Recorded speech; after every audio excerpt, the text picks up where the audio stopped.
आपके सत्संग के बल पे हम कहते हैं हमारे को भगवत प्राप्ति होगी। हाँ, विश्वास रखो, विश्वास रखो। विश्वास में बड़ी बात होती है। देखो, किसी किसी बात को ऐसे पकड़ा जाता है कि हम में तो कोई सामर्थ्य है नहीं, पर आपके संत ने कह दिया और प्रभु ये सुना कि आप अपनी बात टाल सकते हो, संत की बात नहीं, इसलिए मेरे को तो भगवत प्राप्ति हो गई। ऐसा जैसे है ना, ये कभी कभी आनंद के फ्लो में निकलता है। कल का सत्संग में इसी का हम खंडन करते हुए तुम्हें सुनाते मिले। तुम्हारे अंदर काम है, क्रोध है, लोभ है, मोह है, मद है, मत्सर, ममता, तुम्हें भगवत प्राप्ति दुर्गति होगी तुम्हारी, तब डरना नहीं। तुम उस समय यही याद रखला है, हाँ, कि मुझे तो हो गई, किसी और को ये आश्रय होता है। बहुतों को ये प्रश्न रहता है, जैसे आप कभी कभी तो आश्रय तत्व की बात करते हैं तो एकदम ऐसे बेप्रवाह कर देते हैं, और कभी साधन पक्ष की बात करते हैं तो महाराज जी हम पकड़े क्या, मतलब आश्रय, आश्रय मेन चीज ये दे। नाव में हम बैठे, अब तैरने की बात हम कह रहे हैं, तो आपको तो देखना है कि मैंने तो नाव में कदम रखा है, मैंने तैरने में असमर्थ हूं, असफल हूं, तो हम तैरने की बात सुनेंगे कि बाबा तैरा कैसा होता है, ऐसा होना चाहिए, वैसा होना चाहिए। बोले तुम, हम तो नाव में बैठे हैं, है नहीं महाराज जी। पर गुरु आज्ञा, फिर ऐसा होता है कि उस दिन का सत्संग वो गुरु आज्ञा है। नहीं, इसमें एक बात ये ध्यान रखना, सत्संग सार्वभौम होता है, आज्ञा पर्सनल होती है। सार्वभौम में वहां साधक भी बैठा हुआ है, ज्ञान साधक भी बैठा हुआ है, विषयी भी बैठा हुआ है, कर्मयोगी भी बैठा हुआ है, आश्रय वाला भी बैठा हुआ है, भक्ति वाला भी बैठा हुआ है। तो सुनने में इतनी चतुरता होनी चाहिए कि हमको इसमें क्या पकड़ना है। भाई हम बैठकर भारत के पूरे मार्गों का वर्णन कर रहे हैं, कलकत्ता का, ये बंबई, लेकिन तुम्हें जाना कहाँ है? तुम केवल उसी मार्ग के किलोमीटर पकड़ो जिस मार्ग में तुम्हें जाना है। सत्संग में तो सांख्य ज्ञान मार्ग की भी चर्चा होती है, मैं वही परम तत्व हूं, भक्ति की भी चर्चा होती है, कर्मयोग की भी चर्चा होती है, साधारण व्यवहार की भी चर्चा होती है, क्योंकि जो जैसा है उस वो पकड़ ले, सबके लिए बांटा जा रहा है ना। अब आपको क्या पकड़ना है? आपने पकड़ा आश्रय, तो जब आश्रय की बात हो तब उसको ग्रहण करो। बका सुन रहे हैं, भगवान की चर्चा है, बड़ा आनंद का विषय है। महाराज जी, आप कहते हैं सत्संग मेडिकल स्टोर है, उसमें हर प्रकार की दवाई है, बट हम किस चीज के मरीज हैं ये तो आप ही बताएंगे ना महाराज जी। वैद्य इसमें एक बात यह है कि जब आपको छाती ठंडी हो जाए जो बात सुन के, तो आपके लिए वही दवा है, ये समझना होगा। अब जैसे आश्रय की बात कही, और जो साधना अभिमानी है उसके आ जाएगा, क्यों ऐसा कैसे हो सकता है? ऐसा नहीं हो सकता। तो अब उसके लिए है ऐसा, दौड़ो, इतना दौड़ कर क्या। देखो, हर जगह दो सुविधाएं रखी जाती है।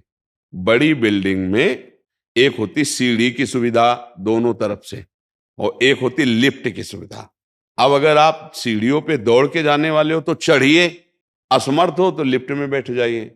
वास्तविक इस मार्ग की यात्रा लिफ्ट से ही सुविधाजनक है, क्योंकि हम दौड़ने चलेंगे तो इतनी ऊंचाई है कि कब फिसल के गिर जाए हमें कुछ पता नहीं, कहां थक के बैठ जाए ये भी पता नहीं। तो लिफ्ट का एक ऐसा सिस्टम है कि बटन दबाओ 10वां, तो कब क्रॉस कर गए 5, 6, 8, अगर नंबर की तरफ न देखो तो आपको पता भी नहीं लगेगा, और 10वें में जाके खुल जाएगा। ऐसे गुरु कृपा लिफ्ट है। राधा राधा राधा राधा, मैं जैसा हूं अपनी लाडली कहूं, लाडली जो जाने। अब गुरुदेव के वचनों का भरोसा, और राधा राधा राधा, वो लिफ्ट में जा रहा है। एक भी कष्ट नहीं, एक भी पसीना नहीं चुआया, और 10वें पे पहुंच गया। और एक हाफ करके पसीना चुआ के 10वें तक चढ़ता चला जा रहा है। वो दोनों को मंजिल वही मिली, 10वां फ्लोर, लेकिन एक लिफ्ट से गया और एक दौड़ के गया। समझ रहे ना? दौड़ने वाला लिफ्ट में बैठना नहीं चाहेगा, क्योंकि उसे गर्व है कि मैं बलवान हूं, दौड़ो। और एक है जो पहले से समझ लिया कि मेरी हिम्मत नहीं, तो बोले आओ लिफ्ट में बैठो, 10वें फ्लोर में उतर गए। गुरु कृपा मोक्ष मूलम, गुरु कृपा शब्द समझो, मोक्ष मूलम गुरु कृपा, गुरु कृपा ही केवलम, गुरु प्रसन्न साहब अनुकूला, मिटी सकल कल्पित भयसूला। गुरुदेव भगवान कृपा कर दिए, सब कुछ बदल जाएगा। जैसे हो वैसे ही भगवान के लाडले बन जाओगे। आश्रय हृदय से होता है। हे प्रभु, आश्रय उसी का होता है जिसमें कोई बल का स्फुरण न हो। देखना, गजेंद्र भगवान का तब तक आश्रय नहीं लिया जब तक स्वयं में बल था, हाथी हाथिनियों का संग था। जब सब छोड़ के चले गए, 1000 वर्ष हो गए लड़ते लड़ते, खुद थक गया, तब उसको याद आई कि अब बचा सकते हैं तो सिर्फ भगवान। और जो ही आश्रय लिया तो भगवान ने एक सेकंड भी नहीं लगाया और आकर ग्राह को परम पद और गज को निकाल दिया। बस आश्रय की बात आप समझ लो। अगर हृदय से आश्रय भगवान का ले लिया, वो आपको साधन में लगा देंगे जिसमें कोई श्रम नहीं होगा। वो आपकी चित्त वृत्ति को खींच लेंगे। घोर पापी को भी भगवान परम पद दे दें, उनके लिए कोई नियम है क्या? तो बस उसी लाइन में खड़े हो जाते हैं कि हम में कोई योग्यता नहीं और आपको कोई योग्यता चाहिए नहीं, महाराज हमारा आपका बढ़िया बहाना बन गया, आप हम पे कृपा कर दे। महाराज जी ये बात सुन ली और कहीं ना कहीं गुरु आज्ञा है और आपकी बात को सहमत करके हम मान भी लिए। बट क्या होता है महाराज जी, कुछ दिन पहले ये प्रश्न आया था, बाबा हमने महाराज जी की शरणागति वाली बात सुन ली, बट जब दूसरे साधकों को देखते हैं वो तो बहुत भजन कर रहा है, वो तो ऐसा भजनानंदी है, तो वही फिर तो कह रहे फिर ना, जलन होती है। तुम्हारे अंदर दौड़ने की जब तक रहेगी तब तक आश्रय ले ही नहीं पाओगे। उसने आश्रय लिया ही नहीं। अगर आश्रय ले लिया है तो उसकी पहचान हो जाती है कि वो किसी भी दूसरे की ऐसी स्थितियों को देखने की चेष्टा ही नहीं करेगा। हम ये देखें कि कितना उछलता हुआ सीढ़ी से जा रहा, तो आप पीछे लगो उसके। एक तरफ कहते हो हमारी टांग में दम नहीं है, दूसरी तरफ आप देख रहे हो दम वाले को, वो भी बेदम होकर वहीं पहुंचेगा जहां तुम्हें जाना है।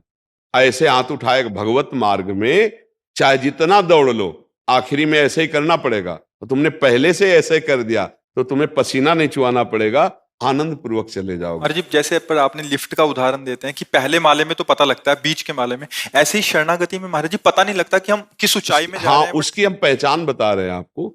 आपके सामने जब विपत्ति आए तो सबसे पहले मन किसके पास गया है? देखो, अगर प्रभु के पास गया सबसे पहले तो आपका आश्रय प्रभु का है। और यदि फोन नंबर पे गया, किसी व्यक्ति पे गया, इसका मतलब अभी प्रभु का आश्रय नहीं। दूसरी बात, आपके पास संपत्ति बढ़ी, सुख सुविधा बढ़ी, आनंद बढ़ा, अब आपकी वृत्ति किसके पास गई? अपनी बुद्धि पे, मैंने बुद्धि से कमाया, देखो माला माल हो गए। आश्रय नहीं, ए प्रभु ने दुलार किया, माला माल कर दिया। विपत्ति आई, प्रभु कृपा कर रहे हैं। कोई हमारा पाप है जिसका मार्जन करा रहे हैं, पर है ना प्रभु हमारे साथ। हर परिस्थिति में, सुखद या दुखद परिस्थिति में, जब प्रभु की तरफ वृत्ति जाए तो जान लेना हमारा आश्रय हो रहा है। दूसरी बात, जिसका आश्रय होता है उसका स्वाभाविक चिंतन होता है। भगवान एक चीज मांग रहे हैं, अनन्यस चिंतयन्तो माम। जब हम प्रियाजू का आश्रय लिए ना, तो जमुआई भी लेंगे तो राधा निकलेगा।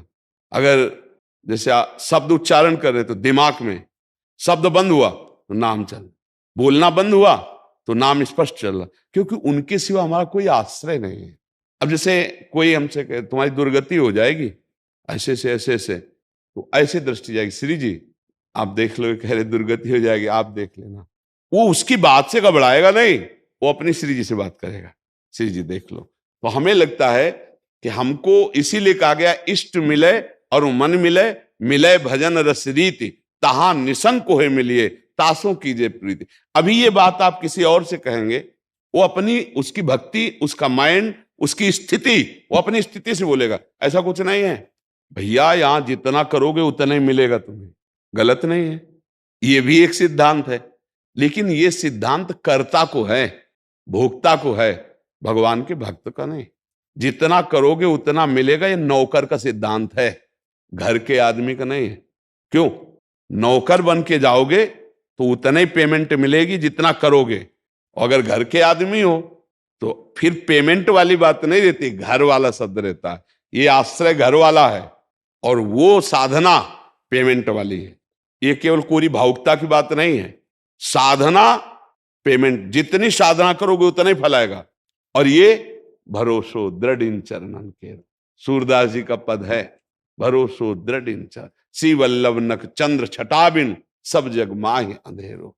अब हमारे लिए तो केवल प्रभु, मेरे प्रभु। जैसे मीरा जी का दृढ़ आश्रय देखो, मेरे तो गिरधर गोपाल दूसर वल्लभ। अंदर दृढ़ आश्रय, किसी भी भक्त का आश्रय। गोस्वामी तुलसीदास जी, एक भरोसो, एक बल, एक आस विश्वास, एक राम घनश्याम हित, चातक तुल, ये दृढ़ आश्रय। जैसे अपने लोग चिल्लाते रहते हैं हमारे माई श्यामाजू को राज, तो श्यामाजू सुन नहीं रही कि हमारे सहारे है, तो उनकी हम नौका में बैठ गए हैं। हमको तैरने वालों का आनंद लेना है, पर हम तैरने के लिए कूद जाए कि यार नौका से क्या होगा, तो हम फंस जाएंगे। तैरने में बड़ी समस्या है। क्या समस्या है? ये बड़ा भयावह समुद्र है, इसमें बड़े बड़े मगरमच्छ हैं, बड़े बड़े जीव जंतु हैं, लील जाएंगे। जैसे काम, क्रोध, लोभ, मोह, मद, मत्सर। हम संसार समुद्र को तैर कर जाना, मुझे लगता है बड़ी असमर्थता है, वो लील जाएंगे। और अगर आप नौका पे बैठे हैं तो श्री हरिवंश प्रताप नाम नौका निज खेवक, भव सागर सुख तरत निकट हरिवंश जो सेवक। इसलिए हमको उनकी बात देखकर प्रणाम करना है जो साधन बहुत, लेकिन हम आश्रित हैं भगवान के। बोले तुमसे साधना नहीं, वो जो करवा रहे हैं वो हो रही है, जो करवा रहे हैं वो साधना। इस साधना के बल से हम भगवत प्राप्ति नहीं कर पाएंगे, हम उनकी कृपा से करेंगे और उनके आश्रित। ये एक दैन्य मार्ग है, यही चरम अवस्था की भक्ति को प्रकाशित करता है, ध्यान रखना। नहीं साधन भक्ति करते करते जन्म के जन्म व्यतीत हो जाते हैं। ये जो हम आपको बोल रहे हैं ये करके बोल रहे हैं, ऐसे सुन के पढ़ के नहीं बोल रहे, करके बोल रहे हैं। आखिरी स्थिति यही आती है। बस प्रभु आप स्वीकार कर लीजिए अंदर से। नवधा भक्ति की नवी भक्ति क्या है? आत्मसमर्पण। श्रवणम कीर्तनम स्मरणम विष्णुपाद सेवनम अर्चनम वंदनम दास्यम सख्य आत्मनिवेदनम। ये आत्मनिवेदन भक्ति है। प्रभु मैं आपका हूं, हे नाथ जैसा भी हूं आपका हूं, मेरा निस्तार आपसे होगा। मैं लाख उपाय करूं लेकिन आप तक नहीं पहुंच सकता, आप कृपा करके आ जाओ। देखो रोना आने लगेगा, देखो मन दैन्य, आ गई भक्ति, आ गई भक्ति। और जब हम साधन पक्ष में होते हैं तो जरा सा अपराध बन जाए तो साधन नष्ट हो जाएगा। देखो जैसे आप बहुत साधन भजन बढ़िया कर और किसी संत की निंदा कर दी, संत की किसी की निंदा कर दी, तो किए सुकृत बहु जन्म के क्षण में डारे खोए। बहुत जन्मों का साधन भजन सब चौपट हो जाएगा, सब रुक जाएगा। अच्छा आश्रय वाला, एक तो किसी की निंदा करने की हिम्मत नहीं करे क्योंकि जानता मैं खुद नीच हूं, भगवान के सहारे चल रहा हूं, तो मैं क्या निंदा करूं। अगर कुसंग वसात हो गई तो उसका हृदय इतना जलेगा कि उसका पाप टिकेगा नहीं, वो हृदय से जलेगा और रोएगा, भगवान से कहेगा गलती हो गई। अंतर इतना होगा, साधन वाले का साधन लुट जाएगा और आश्रय वाले को इतनी जलन होगी, पश्चाताप होगा कि दोबारा वो कभी करेगा नहीं। और उन संत की बार बार प्रणाम मुद्रा, उनसे क्षमा याचना और भगवान से क्षमा याचना, उसका हृदय बड़ा कोमल हो जाता है। अगर कुसंग वशात हो भी जाए तो इतनी जलन होगी कि तत्काल पाप नष्ट हो जाएगा, उसके लिए आगे के लिए इकट्ठा नहीं होगा। आश्रय बहुत जोर का है भगवान का, ये चीज आपको सर्वत्र नहीं मिलेगी। साधन की बात सर्वत्र होती है, आश्रय हम भी नहीं कह रहे हैं कि अपने मन की बात कह रहे हो अकेले। गोस्वामी तुलसीदास जी कह रहे हैं, जरा समझना, बिगड़ी जन्म अनेक की अब ही सुधरे आज, आज अभी सुधर गई। बोलो आज अभी कौन सा ऐसा साधन हो गया? बोले हो ही राम को, अभी आ रुक जाते। बोले अनेक जन्मों की बिगड़ी तुम्हारी आज अभी सुधर गई। बोले क्या? कि हे श्री राम मैं आपका हूं। आ गई बात, समझ रहे हो? गोस्वामी जी कहे अब हम जिए कैसे इतने दिन? तो बोले नाम जपो। तुम्हारा जीवन कैसे बीती? तुम्हारा काम हो गया, अब वो अनुभव में कैसे आवे कि हमारा काम हो गया? बोले नाम जप। फिर आगे क्या? कुसमाज, तज कुसमाज, गंदी बातें गंदे आचरण इनका त्याग कर दो। कैसे होगा? बोले नाम बल से होगा, क्योंकि नाम जप कर रहे हो। लेकिन हमारा कल्याण आश्रय से हो गया, जैसे आपने बोला ना अभी कि हमारा तो हो गया, तो वो काम हो गया जो फाइनल होना है। अब हमारा जो जीवन बचा है हम नाम जपते हुए जीते हैं और कोई पापाचरण नहीं करते हैं।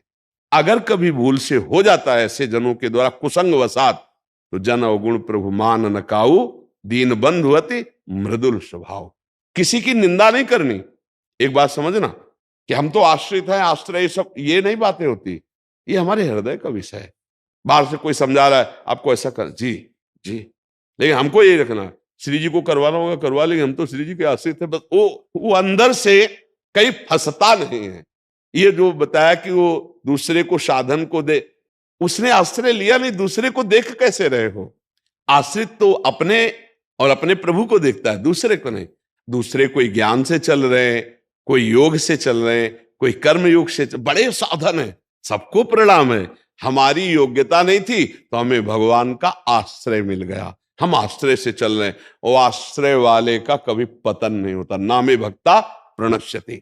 आश्रय वाले की पूरी जिम्मेदारी होती है, करो सदा तिनके रखवारी, जिम बालक राखे महतारी। इसलिए आश्रित, भगवद आश्रित, ये बात खुद समझ में आ जाएगी।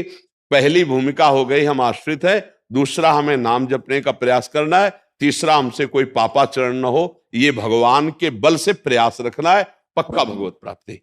दो बाद की बात है, पहली बात है होई राम को, पहले हम प्रियाजू के हैं, श्री जी के हैं, ये बात हमारी ठसक आ गई, अब राधा राधा राधा, अब कोई गंदे काम हमसे ना हो जाए, ये हमें ध्यान रखना है। अगर हो जाते हैं भूल से तो हम प्रभु के सामने ही रोते हैं, उनसे क्षमा याचना करते, पक्का भगवत प्राप्ति का ये बहुत सरल और सिद्ध मार्ग है, बड़े बड़े संतों से ये पास है। इसमें ऐसा नहीं कि केवल हम एक नई रीति चला रहे। गोस्वामी जी कह रहे, बिगड़ी जन्म अनेक की अब ही सुधरे आज, होई राम को नाम जब तुलसी तज कुसुमार।